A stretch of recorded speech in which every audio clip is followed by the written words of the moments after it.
बच्चों, इस पाठ में हम शिवाजी महाराज से पूर्व काल में जो भी विभिन्न सत्ताएं थी, जो शासक थी, उनके बारे में हम चर्चा करेंगे। पाठ 2। 8वीं शताब्दी में बंगाल में पाल विख्यात राजवंश था। मध्य भारत में गुर्जर प्रतिहार सत्ताएं, आंध्र, कलिंग, विदर्भ, पश्चिम काठियावाड़, कन्नौज और गुजरात तक सत्ता विस्तार थी। उत्तर भारत के राजपूत वंशों में गढ़वाल वंश, परमार वंश महत्वपूर्ण थे। राजपूतों में चौहान वंश का पृथ्वीराज चौहान पराक्रमी शासक थे।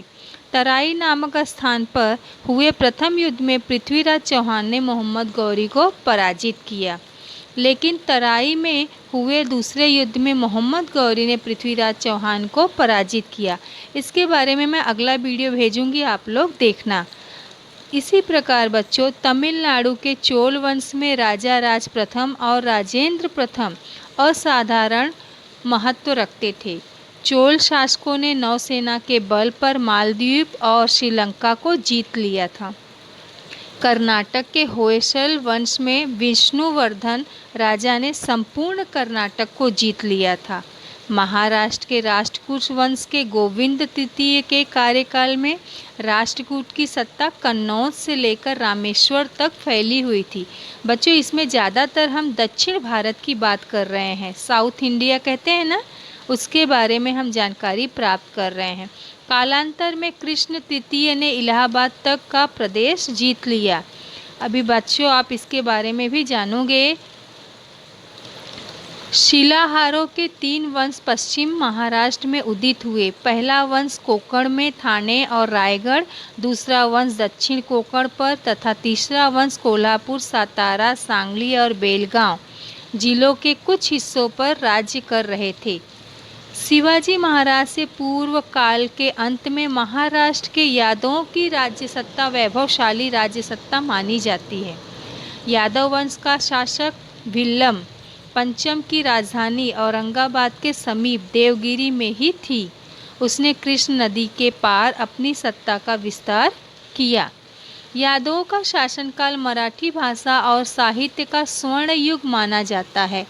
इसी कालखंड में महाराष्ट्र में महानुभव और वारकरी संप्रदायों का भी उदय हुआ। अब आते हैं बच्चों हम पश्चिमोत्तर दिशा में आक्रमण। यद्यपि महाराष्ट्र में राष्ट्रकूट यादव जैसे स्थानीय घरानों की सत्ता थी, फिर भी उत्तर में इन स्थितियों का लाभ उठाकर पश्चिमोत्तर दिशा में आए आक्रमणकारियों ने इसका लाभ उठाया। वहां की स्थानीय सत्ताओं को जीतकर अपना आधिपत्य स्थापित किया। इसी बीच कालावधि में मध्य पूर्व में अरब सत्ता का उदय हुआ। क्योंकि देखिए बच्चों, जब हम आपस में लड़ेंगे तो दूसरे लोग हमारा फ़ायदा उठाएंगे।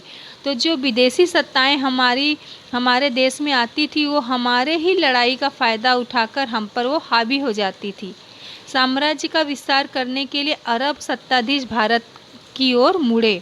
8वीं शताब्दी में अरब सेनानी मोहम्मद बिन कासम ने सिंध प्रांत पर आक्रमण किया।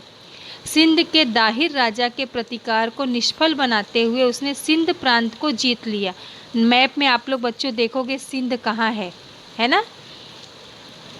इस आक्रमण के परिणाम स्वरूप अरबों का भारत के साथ पहली बार राजनीतिक संपर्क हुआ।